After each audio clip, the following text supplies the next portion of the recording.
अच्छा, पाचन की कारिकी पढ़ रहे थे। अच्छा, पाचन की कारिकी में अपन ने देखा कि पाचन जो है वो मुख गुहा से प्रारंभ हुआ। मुख गुहा में किसका पाचन हुआ?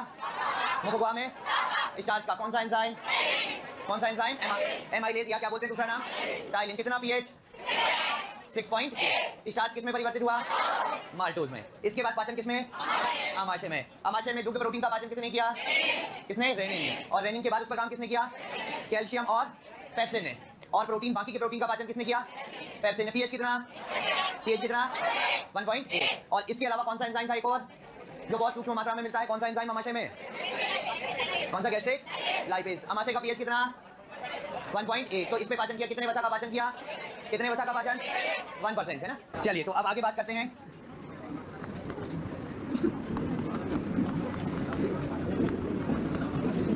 आगे अपन बात करते हैं पाचन कहां पर? छोटी आंत में। ठीक है, छोटी आंत में पाचन की बात करते हैं। तो देखो, छोटी आंत की अगर बात करें तो यहां पर सर्वाधिक पाचन होता है। सबसे अधिक पाचन जो होगा वो कहां होगा?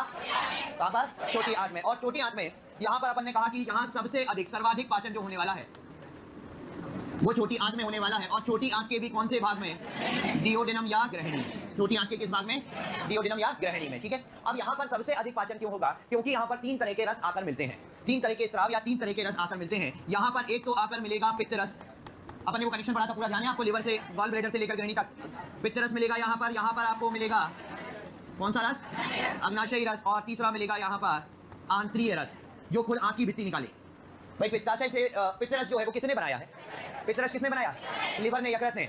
बताया था यकृत का कार्य अपन ने पढ़ा था कि लिवर जो है वो पित्त रस बनाता है। अग्नाशयी रस अग्नाशय ने बनाया। और आंतरीय रस किसने बनाया? आंत ने, खुद आंत की भित्ति ने बनाया। ठीक है, तो बात करते हैं सबसे पहले किसकी? सबसे पहले अपन बात करेंगे यहां पर किसके बारे में? पित्त रस के बारे में, या जिसको अपन कहते हैं बाइल जूस। पित्त रस, या इसको क्या कहा जाता है? इसको बाइल जूस कहते हैं। इसमें क्या क्या होगा? पहला तो इसमें होंगे आपको मिलेंगे पित्त वर्णक। भाई, इसमें पित्त वर्णक मिलने वाला है। पित्त वर्णक कौन कौन से होते हैं? एक तो होता है बिलीरुबिन और दूसरा होता है बिलीवर्डिन। तो ये दो तो मिलेंगे। क्या है ये? पित्त वर्णक। तो पित्त वर्णक के नाम पे हमको क्या क्या मिला? बिलीरुबिन और बिलीवर्डिन। ठीक है, अब इसके बाद यहाँ पर दूसरा पित्त रस में क्या मिलेगा? पित्त रस में मिलेगा पित्त लवण मिलेंगे, सॉल्ट्स मिलेंगे, पित्त लवण मिलेंगे, सॉल्ट्स मिलेंगे। कौन कौन से सॉल्ट मिलते हैं भाई यहाँ पर? पित्त लवण या जो सॉल्ट्स होते हैं इसमें हमको मिलता है एक तो सोडियम ग्लाइकोकोलेट, दूसरा मिलता है सोडियम टॉरोकोलेट, और तीसरा मिलता है सोडियम बाइकार्बोनेट। तो भाई ये तीनों क्या होते हैं? ये तीनों है पित्त लवण या बाई सॉल्ट। कौन कौन से हैं? सोडियम ग्लाइकोकोलेट, सोडियम टॉरोकोलेट और सोडियम बाइकार्बोनेट। ठीक है, इसके बाद यहां पर हमें मिलेगा फॉस्फोलिपिड मिलेगा। फॉस्फोलिपिड मिलते हैं और फॉस्फोलिपिड के साथ साथ यहां पर मिलता है कोलेस्ट्रॉल। ये सब चीजें कहां पर मिलती हैं हमको? पित्त रस में। तो जो पित्त रस होता है वो इन सबसे मिलकर बनता है। पित्त वर्णक होते हैं बिलीरुबिन बिलीवर्डिन, पित्त लवण होते हैं sodium ग्लाइकोकोलेट, sodium taurocholate, sodium bicarbonate, cholesterol होता है वो फॉस्फोलिपिड होते हैं। ये सभी मिलकर पित्त रस बनाते हैं। ठीक है, अब यहां पर कोई भी पाचक एंजाइम दिख रहा है क्या आपको? कोई भी पाचक एंजाइम है क्या यहाँ पे? कोई भी पाचक एंजाइम नहीं है, फिर भी ये पाचन में सहायता करता है। ठीक है, तो यहां पर एक और मेन पॉइंट आता है कि अपन क्या बोलते हैं? पित्त रस में पाचक एंजाइम, पित्त रस में पाचक एंजाइम क्या है? अनुपस्थित है। ये क्वेश्चन आता है डायरेक्ट लाइन पे, फिर भी ये पाचन में सहायक है भाई, पाचन में सहायता करेगा। कैसे सहायता करेगा? तो वसा का पाइसीकरण करता है, वसा का पाइसीकरण द्वारा। अब पाइसीकरण क्या होता है इसको देखते हैं। पाइसीकरण को अपन इंग्लिश में कहते हैं इमल्सिफिकेशन। वसा का पाइसीकरण करता है या क्या करता है? इमल्सिफिकेशन करता है। क्या होता है वसा का पाइसीकरण? देखिए यहां पर जो वसा के बड़े अणु होते हैं, बड़ी बूंदें होती हैं, वसा की जो बड़ी बूंद होती है इसको छोटी छोटी बूंदों में परिवर्तित कर देता है। वसा की बड़ी बूंदों को किसमें परिवर्तित कर देता है? तो इसी को पाइसीकरण कहते हैं। मतलब ये रासायनिक परिवर्तन कुछ नहीं करता, केवल भौतिक परिवर्तन करता है। वसा की जो बड़ी बूंदें होती हैं उसको छोटी छोटी बूंदों में परिवर्तित कर देता है। इसी को अपन क्या बोलते हैं? पाइसीकरण। तो इसने वसा का क्या किया? पाइसीकरण किया। ठीक है, तो भाई चलिए पित्त रस में क्या क्या मिला? सबसे पहला तो क्या है? पित्त वर्णक। सबसे पहला पित्त वर्णक। पित्त वर्णक में कौन कौन से? बिलीरुबिन और बिलीवर्डिन। दूसरा क्या मिला? दूसरा क्या? पित्त लवण में क्या क्या? Sodium ग्लाइकोकोलेट, sodium taurocholate, sodium bicarbonate. और तीसरा क्या है? और फोर्थ कोलेस्ट्रॉल। ये पाचन में कैसे सहायता करेगा? वसा का पाइसीकरण करेगा। क्या करेगा? पाइसीकरण या इमल्सिफिकेशन, जिसमें वसा की बड़ी बूंदें छोटी बूंदों में परिवर्तित हो जाएगी। बड़ी बूंदें जो है बड़ी बूंद छोटी बूंदें बन जाएंगी। ठीक है, अब दूसरा रस कौन सा है यहाँ पर? दूसरा है अग्नाशयी रस। तो चलिए अब अपन बात करते हैं पित्त रस के बाद आते हैं किस पर? अग्नाशयी रस। अग्नाशयी रस या इसको अपन कहते हैं पैंक्रिएटिक जूस। अग्नाशयी रस या क्या कहते हैं? Pancreatic juice. अब पैंक्रिएटिक जूस में कौन कौन से एंजाइम निकलते हैं? चलिए इसको देख लेते हैं पहले। पैंक्रिएटिक जूस में है ट्रिप्सिनोजन, दूसरा है काइमोट्रिप्सिनोजन, तीसरा है प्रो कार्बोक्सी पेप्टाइडेज, फोर्थ है पैंक्रिएटिक लाइपेज जिसको अपन कहते हैं स्टीएप्सिन। पैंक्रिएटिक लाइपेज का नाम क्या है? स्टीएप्सिन। फिफ्थ है पैंक्रिएटिक एमाइलेज है जिसको अपन कहते हैं एमाइलोसिन। और फिर है न्यूक्लिएजेस। ये एंजाइम है भाई पैंक्रियाटिक अग्नाशयी रस में। यहाँ पर तो कोई भी एंजाइम नहीं था, यहाँ पर ये सारे एंजाइम उपस्थित हैं अग्नाशयी रस में, जिसको आप ऐसे याद रख सकते हो। इसको याद रखने के लिए कैप नहीं लाया था, कैप नहीं लाया था, इससे आपको याद रह जाएंगे। सी से आप लिख सकते हो यहाँ पर क्या? सी से काइमोट्रिप्सिनोजन, ए से एमाइलेज, भाई पैंक्रिएटिक एमाइलेज है ना। पी से procarboxypeptidase, procarboxypeptidase. N से न्यूक्लिएजेस, एल से लाइपेज और टी से ट्रिप्सिनोजन। हो गए सारे? ये सारे एंजाइम यहाँ से निकलते हैं, ठीक है। तो इसको याद रखने की ट्रिक है, कैप नहीं लाया था, उससे आप इन सभी को याद रख सकते हैं, ठीक है। अब देखते हैं, पहले तो ये एंजाइम सक्रिय होंगे। असल में ये जो शुरू के 3 एंजाइम है ना, ये अभी निष्क्रिय बैठे हुए हैं। ये क्या होंगे? पहले ये सक्रिय होंगे। तो कैसे सक्रिय होंगे भाई, उसको देखते हैं। जो पहला एंजाइम है कौन सा? ट्रिप्सिनोजन। इस ट्रिप्सिनोजन को सक्रिय करेगा और सक्रिय होकर ये परिवर्तित होगा ट्रिप्सिन में। कौन सक्रिय करेगा? एंटेरोकाइनेज। एंटेरोकाइनेज, ये एंटेरोकाइनेज कहाँ से आया है? ये तीसरे रस में, इसमें आंतरिक रस में है ये, ठीक है, जो भी अपन ने पढ़ा नहीं है। वहां पर जैसे ही ट्रिप्सिन सक्रिय हो गया, ट्रिप्सिनोजन सक्रिय होकर ट्रिप्सिन बन गया, वो इन दोनों को सक्रिय कर देगा। वो इन दोनों को सक्रिय करके क्या बना देगा? जैसे है काइमोट्रिप्सिनोजन, इसको सक्रिय कौन कर देगा? ट्रिप्सिन। और क्या बना देगा? ये बना देगा काइमोट्रिप्सिन। सक्रिय करने वाला एंजाइम कौन सा? ट्रिप्सिन है, ठीक है। और ट्रिप्सिन ने तीसरे वाले को भी सक्रिय कर दिया। तीसरा वाला क्या था? Pro carboxy peptidase. जब ये सक्रिय हुआ तो ये क्या बन गया? Carboxy peptidase. किसने सक्रिय किया? इसको भी सक्रिय किसने किया? ट्रिप्सिन, ठीक है। तो अब ये सक्रिय हो गए, अभी अपना काम करेंगे, ठीक है। तो कौन कौन से एंजाइम है भाई? पहला कौन सा निकला अग्नाशयी रस में? पहला कौन सा है? ट्रिप्सिनोजन। उसके बाद काइमोट्रिप्सिनोजन, फिर प्रोकार्बोक्सी पेप्टाइडेज, फोर्थ पैंक्रिएटिक, या इसका दूसरा नाम क्या है? स्टीएप्सिन। फिर फिफ्थ कौन सा? पैंक्रिएटिक एमाइलेज, दूसरा नाम। और सिक्स्थ कौन सा? न्यूक्लिएजेस, ठीक है। सिक्स्थ कौन सा? न्यूक्लिएजेस, ठीक है। अब जब ट्रिप्सिनोजन सक्रिय हुआ तो क्या बना? ट्रिप्सिनोजन सक्रिय हुआ तो ट्रिप्सिन किसने सक्रिय किया? एंटेरोकाइनेज। काइमोट्रिप्सिनोजन सक्रिय हुआ तो क्या बना? काइमोट्रिप्सिन। किसने सक्रिय किया? ट्रिप्सिन ने। प्रोकार्बोक्सी पेप्टाइडेज सक्रिय हुआ तो क्या बना? Carboxy peptidase. किसने किया सक्रिय? ट्रिप्सिन ने, ठीक है। अब अपन देखते हैं कि ये सारे एंजाइम क्या क्या काम करते हैं। ये शुरुआत के तीनों तो प्रोटीन का डाइजेशन करते हैं, प्रोटीन का पाचन करेंगे। भाई आमाशय में जब प्रोटीन का पाचन हुआ था तो प्रोटीन किस रूप में परिवर्तित हुआ था? पेप्टॉन्स और प्रोटीओजेस, ध्यान है। आमाशय में जब प्रोटीन का पाचन हुआ था तो प्रोटीन बन गया था पेप्टॉन्स और प्रोटीओजेस। पेप्टॉन्स और प्रोटीओजेस बन गया था, लेकिन पूरा प्रोटीन नहीं बना था। कुछ प्रोटीन अभी प्रोटीन के रूप में भी था। मतलब अब हमारे पास जो प्रोटीन है वो 3 रूपों में उपस्थित है। एक तो प्रोटीन के रूप में है, दूसरा कुछ प्रोटीन क्या बन चुका है? पेप्टॉन। और कुछ प्रोटीन क्या बन चुके हैं? प्रोटीओजेस, ठीक है। इन पर काम करता है, इन पर काम करेगा एक तो ट्रिप्सिन और दूसरा वाला कौन सा? इन पर काम करेगा ट्रिप्सिन और काइमोट्रिप्सिन। ट्रिप्सिन और काइमोट्रिप्सिन, और ये इसको परिवर्तित कर देगा डाइपेप्टाइड और प्लस अन्य छोटे पेप्टाइड। इनको डाइपेप्टाइड और अन्य छोटे पेप्टाइड में इसने परिवर्तित कर दिया, ठीक है। और तीसरा वाला जो एंजाइम है ना, वो भी इन तीनों पर काम करेगा। तीसरा वाला कौन सा? कार्बोक्सी पेप्टाइडेज, वो भी इन पर काम करेगा और इसको परिवर्तित कर देगा छोटे peptide plus amino acid, amino अम्ल। भाई प्रोटीन की सबसे छोटी इकाई क्या होती है? Amino acid. प्रोटीन की सबसे छोटी इकाई अमीनो एसिड। मतलब कुछ प्रोटीन का पाचन तो इसने पूरा कर दिया। भाई सभी का तो नहीं किया, सबका पाचन तो अभी अटका हुआ है बीच में, क्योंकि छोटे पेप्टाइड है, डाइपेप्टाइड है, लेकिन कुछ प्रोटीन किसमें परिवर्तित हो चुका? अमीनो एसिड में। मतलब कुछ प्रोटीन का पाचन पूरा हो चुका, ठीक है। अभी जो बचे हैं उनका भी होगा, आगे देखते हैं यहाँ पर, ठीक है। अब बाकी कौन सा है बताओ भाई? Pancreatic lipase. तीसरा एंजाइम कौन सा है? तो फोर्थ एंजाइम जो है वो पैंक्रिएटिक लाइपेज है। ये डाइजेशन किसका करेगा? लाइपेज है तो वसा का पाचन करेगा ना, वसा का पाचन करेगा और इसको परिवर्तित कर देगा मोनो व डाइग्लिसराइड में, मोनो और डाइग्लिसराइड में। तो वसा का पाचन किया किसने? लाइपेज ने, जो स्टीएप्सिन था उसने। अच्छा पीएच कितना चल रहा है यहाँ का? पीएच जो है ना वो लगभग 7.8 के आसपास होता है छोटी आंत का, मतलब क्षारीय पीएच होता है 8 के लगभग है, क्षारीय पीएच है यहाँ का, ठीक है।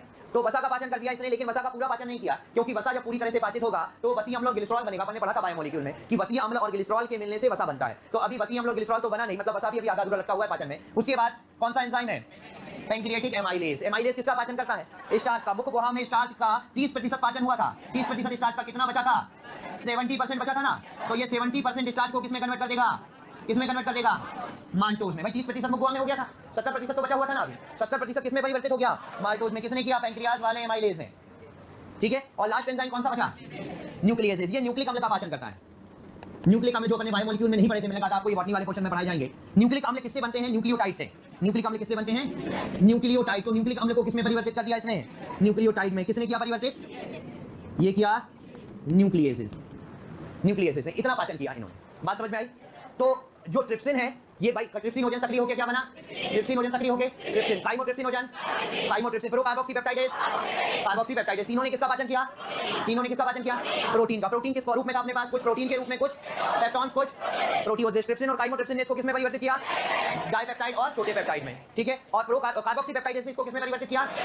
छोटे पेप्टाइड और अमीनो एसिड में। लाइपेज ने किसका पाचन किया? वसा को किसमें परिवर्तित किया? मोनो और डाइग्लिसराइड। एमाइलेज ने किसका पाचन किया? स्टार्च का। स्टार्च को किसमें परिवर्तित किया?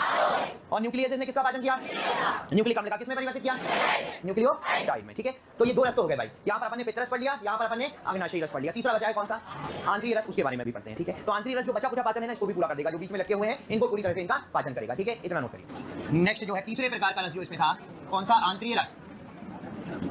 आंतरिक रस या इसको अपन कहते हैं सकस, सकस एंटेरिकस। तो चलिए बात करते हैं आंतरिक रस की या सकस एंटेरिकस की। इसमें क्या क्या है? तो इसमें एक एंजाइम तो है अमाइनो पेप्टाइडेज, जिसको कहते हैं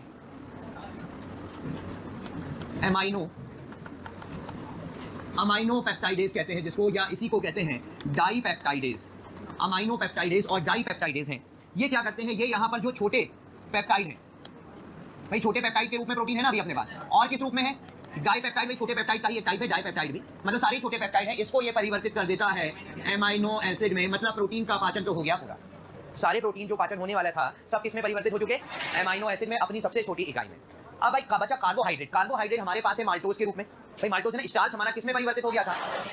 स्टार्च हमारा परिवर्तित हो चुका है किस रूप में? माल्टोज के रूप में। जिस माल्टोज को हम माल्ट शर्करा कहते हैं, इस माल्टोज को क्या कहते हैं? माल्ट शर्करा। इसका पाचन होगा, कौन सा एंजाइम करेगा? माल्टेज। आंतरिक रस में इसका पाचन करने के लिए कौन सा एंजाइम बैठा हुआ है? माल्टेज। जो माल्टोज का पाचन करेगा। भाई माल्टोज किस किस से मिलकर बनता है? हाँ, बायोमोलिक्यूल याद करो। किस किस से? ग्लूकोज, ग्लूकोज प्लस ग्लूकोज, दो ग्लूकोज की इकाइयों से मिलकर बनता है ना। तो माल्टोज के टूटने से ग्लूकोज प्लस ग्लूकोज बन गया, ठीक है। मतलब ये मोनोसेकेराइड बन गए, तो इसका भी पाचन पूरा हो गया। अब यहाँ पर कार्बोहाइड्रेट हमारे पास लैक्टोज के रूप में भी है। अब भाई ये लैक्टोज कहाँ से आ गया अचानक से? ये लैक्टोज एक्चुअली दुग्ध शर्करा है। जो दुग्ध उत्पाद हमने लिए हैं उनमें ये होगा। कोई भी दुग्ध उत्पाद हमने लिया होगा उसमें क्या होगा? लैक्टोज होगा। और लैक्टोज का पाचन करने के लिए हमारे पास है यहाँ पर लैक्टेज एंजाइम। और लैक्टोज किससे मिलकर बनता है? Glucose plus galactose. याद आया? तो ये ग्लूकोज ये भी मोनोसेकेराइड में कन्वर्ट हो गया। स्टार्च हमारे पास है सुक्रोज के रूप में भी है। भाई सुक्रोज जिसको गन्ने की शर्करा कहते हैं। भाई चीनी खाई होगी, उससे सुक्रोज आया होगा। गन्ने की शर्करा या टेबल शुगर भी कहते हैं इसको, टेबल शुगर भी कहते हैं इसको। सुक्रोज का पाचन करने वाला यहाँ पर एंजाइम बैठा हुआ है, कौन सा? सुक्रेज, या इसको कहते हैं इन्वर्टेज। सुक्रेज या इन्वर्टेज, जिसने इसको परिवर्तित कर दिया ग्लूकोज। बायोमोलिक्यूल फिर से ग्लूकोज प्लस फ्रक्टोज। याद आ रहा है? अच्छा, तो अब यहाँ पर सारे क्या बन गए? मोनोसेकेराइड बन गए। स्टार्च का पाचन पूरा। भाई यहाँ पे कार्बोहाइड्रेट का पाचन पूरा हो गया। ये कार्बोहाइड्रेट थे ना, माल्टोज, लैक्टोज, सुक्रोज, सभी कार्बोहाइड्रेट थे, ठीक है भाई। स्टार्च जो था वो तो माल्टोज में परिवर्तित हो चुका था, लेकिन कुछ शर्करा हमारे पास लैक्टोज के रूप में भी थी और कुछ सुक्रोज के रूप में भी थी। अब उनका भी पाचन हो गया, तो यहाँ पर पाचन हो गया पूरा खत्म कार्बोहाइड्रेट का। अब प्रोटीन का भी हो गया, कार्बोहाइड्रेट का भी हो गया, बचा वसा का। वसा किस रूप में है हमारे पास? वसा है हमारे पास मोनो और डाइग्लिसराइड के रूप में। तो इस वसा का पाचन करने के लिए यहाँ पर आएगा इंटेस्टाइनल लाइपेज। कौन सा लाइपेज है ये? Intestinal lipase. और ये इसको कन्वर्ट कर देगा वसी अम्ल प्लस फैटी एसिड या वसी अम्ल प्लस ग्लिसरॉल। वसा का पाचन हो गया पूरा, वसा का पाचन भी पूरा हो गया, ठीक है। न्यूक्लिक अम्ल किस रूप में थे? न्यूक्लियोटाइड। हालांकि वो हमें ऊर्जा नहीं देते न्यूक्लिक अम्ल, ऊर्जा देने वाले तो इतने ही थे तीनों, कार्बोहाइड्रेट, प्रोटीन और वसा। लेकिन हाँ, न्यूक्लिक अम्ल का भी पाचन तो चलता है, जो अपने न्यूक्लियोटाइड में कन्वर्ट हो चुके थे, न्यूक्लियोटाइड बन गए थे ना। अब न्यूक्लियोटाइड का पाचन करेगा न्यूक्लियोटाइडेज, और इस न्यूक्लियोटाइड को और छोटी यूनिट में तोड़ देगा, जिसको अपन कहते हैं न्यूक्लियोसाइड। और इस न्यूक्लियोसाइड का पाचन करेगा न्यूक्लियोसाइडेज। वो भी यहीं पर है, इसका पाचन करने वाला एंजाइम भी। कौन सा? न्यूक्लियोसाइडेज, जो इस न्यूक्लियोसाइड को नाइट्रोजन क्षारक प्लस शुगर या शर्करा, है ना। तो यहाँ पर न्यूक्लिक अम्ल का पाचन भी पूरा हो गया भाई, पाचन हो गया पूरा, ठीक है। पाचन ये छोटी आंत में पूरा हो जाता है इस तरीके से। यहाँ पर तो हमने मुख गुहा से प्रारंभ किया था और छोटी आंत तक पाचन हमने पूरा पढ़ लिया, और छोटी आंत में आंतरिक रस फाइनल पाचन करवा देता है। तो आंतरिक रस में कौन सा एंजाइम? पहला एमाइनो पेप्टाइडेज और डाइपेप्टाइडेज। किसका पाचन करेंगे? छोटे पेप्टाइड और डाइपेप्टाइड का। किसमें कन्वर्ट करेंगे? अमीनो एसिड, सबसे छोटी इकाई है प्रोटीन की। तो पाचन हो गया पूरा, ठीक है। अब दूसरा एंजाइम कौन सा है? माल्टेज। दूसरा एंजाइम माल्टेज किसका पाचन करेगा? माल्टोज का। क्या बनाएगा? Glucose plus glucose. क्या है? मोनोसेकेराइड। फिर अगला एंजाइम लैक्टेज, किसका पाचन करेगा? लैक्टोज का। क्या बनाएगा? तीसरा एंजाइम सुक्रेज, ये क्या बोलते हैं? इन्वर्टेज, किसका पाचन करेगा?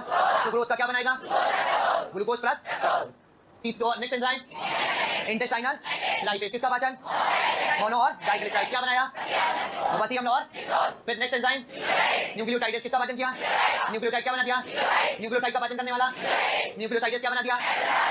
नाइट्रोजन क्षारक प्लस, ठीक है। अच्छा, यहाँ न्यूक्लियोसाइड के साथ साथ फॉस्फेट निकल जाता है अलग से, ठीक है ना, ये पी मतलब फॉस्फेट है, फिर न्यूक्लियोसाइड बचता है, उसका पाचन ये कर देता है। तो इस तरीके से तो पाचन हो गया पूरा भाई। पाचन के बाद क्या होगा? अब पाचन के बाद होगा एब्जॉर्प्शन या अवशोषण, ठीक है। पाचन यहाँ पर पूरा हुआ। अब पाचन के बाद अपन बात करेंगे यहाँ पर भोजन के अवशोषण की। अवशोषण या एब्जॉर्प्शन, अवशोषण या क्या बोलते हैं इसको? एब्जॉर्प्शन। भाई अवशोषण पाचित भोजन का अवशोषण होगा। एक्चुअली अभी तक जो भोजन है वो कहाँ पर है? आहार नाल की, जैसे ये आहार नाल है यहाँ पर, ये आहार नाल की भित्ति है, ठीक है ना। अभी तक जो भोजन है वो यहाँ पर है आहार नाल के ल्यूमेन में। अब ये भित्ति के साथ क्या जुड़ी होंगी? रक्तवाहिनियां। अब ये भित्ति में जाएगा और कहाँ प्रवेश कर जाएगा? रक्त में या लसिका में। इसको अपन क्या बोलते हैं? अवशोषण। तो जो पचित भोजन है, यहाँ पर अपन बोल रहे हैं पाचित भोजन कहाँ पर है? आहार नाल के ल्यूमेन में या आहार नाल की गुहा में है।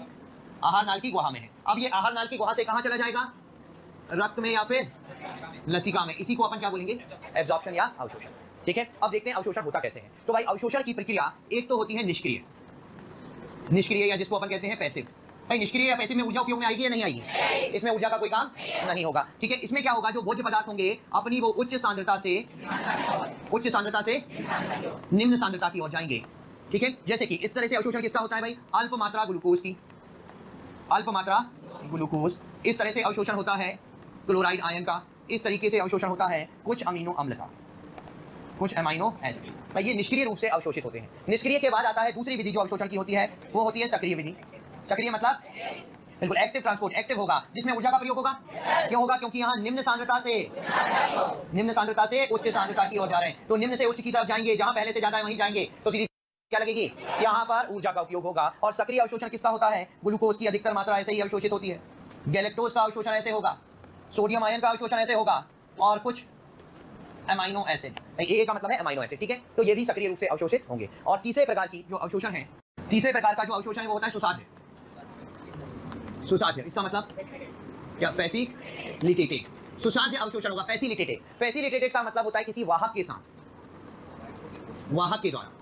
मतलब क्या हुआ? देखो, एक वाहक था, वो तो अपने आप गया, लेकिन उसके साथ अगर कोई चला गया तो वो सुसाध्य है। जैसे किसी एक को मनमुआ समोसे खाने जाना है, ठीक है, वो किसी दूसरे को ले गया साथ में, तो भाई जो एक गया जिसको समोसे खाने जाना था वो तो चलो ठीक है, सक्रिय निष्क्रिय रूप से गया, लेकिन वो तो साथ में गया जिसको समोसे खाना नहीं था, लेकिन उसके साथ चला गया, वो उसका क्या हुआ? वो सुसाध्य है, क्योंकि वो पहले वाले के कारण गया है, ठीक है। तो उसको अपन क्या बोलते हैं? सुसाध्य। मतलब कोई वाहक किसी को लेकर चला जाए, तो जिसको लेकर गया, जैसे यहाँ सोडियम के द्वारा होता है, सोडियम वाहक का कार्य करता है, तो सोडियम का खुद तो कैसे होता है?